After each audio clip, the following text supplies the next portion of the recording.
नमस्कार प्रिय मित्रों, एक बार फिर स्वागत है आपका हमारे इस YouTube चैनल ज्ञान गंगा सागर में। प्रिय मित्रों, आज फिर हम नई कहानी लेकर उपस्थित हैं आप लोगों के समक्ष। आज की जो कहानी है बहुत ही शिक्षाप्रद है एवं बहुत ही मोटिवेशनल है। आज हम बात करेंगे धनी और गरीब की कहानी पर। जी हाँ मित्रों, कहानी कोई भी हो उसे पूरा जरूर सुनना चाहिए, तभी कुछ ज्ञान प्राप्त होता है।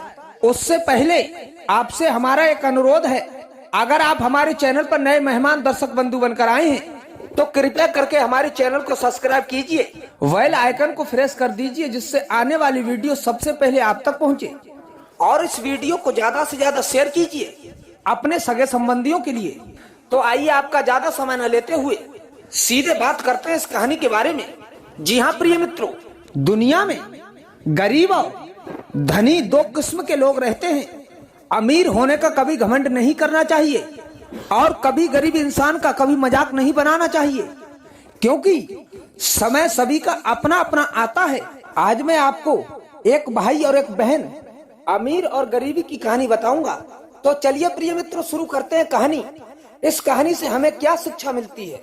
एक गांव में एक गरीब किसान रहता था। उसका एक बेटा और एक बेटी थी।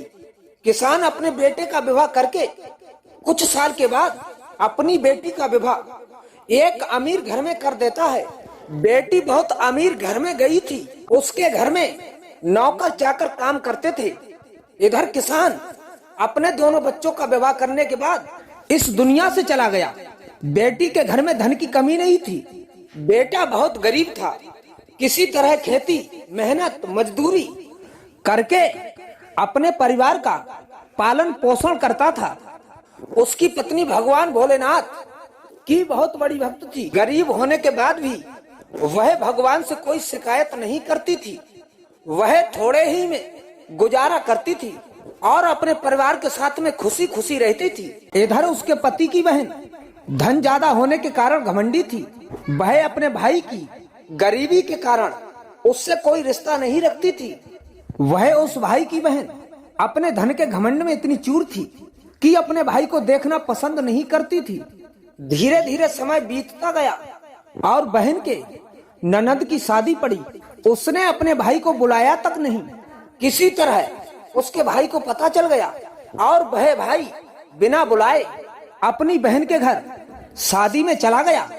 बहन उसको देखते ही अपने नौकरों से कह के अपने भाई को घर से लौटा देती है। भाई भूखा प्यासा रोते हुए जा रहा था। तभी रास्ते में उसको एक बूढ़ी माँ मिलती है। उन्होंने उस भाई से पूछा, बेटा क्यों रोते हो? इतने में उस भाई ने अपनी सारी दुख भरी कहानी सुनाई। बूढ़ी माता ने उसे समझाकर चुप होने को कहती हैं। बूढ़ी माता जी गरीब किसान के बेटा से कहती हैं, यहीं पास में मेरा बगीचा है, चलो कुछ खाकर आराम कर लो। दोनों बगीचे में जाकर खरबूज खाते हैं। फिर बूढ़ी माता ने एक थैले में खरबूज और कुछ खाने पीने का सामान रखकर उसे वहां से घर भेजती हैं। घर पहुंचने के बाद बच्चे सब अपने पिता के आगे पीछे घूमते हैं। उसकी पत्नी अंदर से पानी लेकर आती है। तुरंत थैला हाथ में देखा। थैला लेकर थैले में देखती है मेरी ननद ने क्या बांधा है। बेचारा भाई वहां से चला जाता है।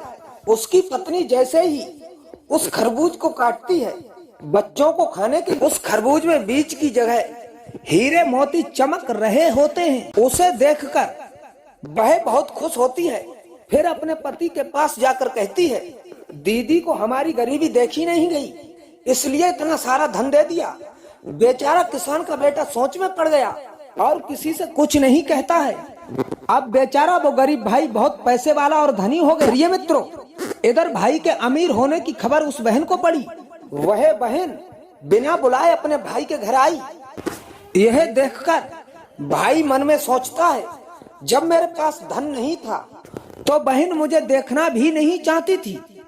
फिर भी उस किसान के बेटा ने अपनी बहन का बहुत सम्मान किया। प्रिय मित्रों, कुछ दिनों के बाद बहन के ससुराल से बुलावा आया। उस बहन के भाई और भाभी अच्छे कपड़े और मिठाई और कुछ उपहार देकर विदा करते हैं। इतना सब देखकर बहन के आंखों में आंसू आ गए। उस बहन के समझ में आ गया कि धन सब कुछ नहीं होता है।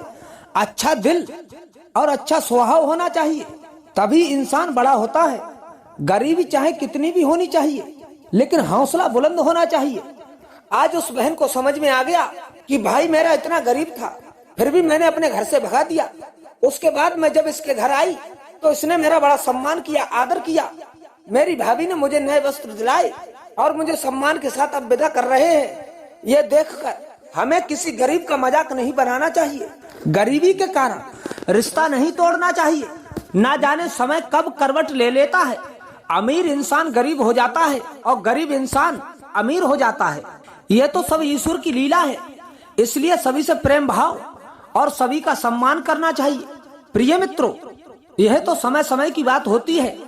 सदा दिन एक से किसी के नहीं गुजरते देखे, इंसान दुनिया में चढ़ते उतरते देखे।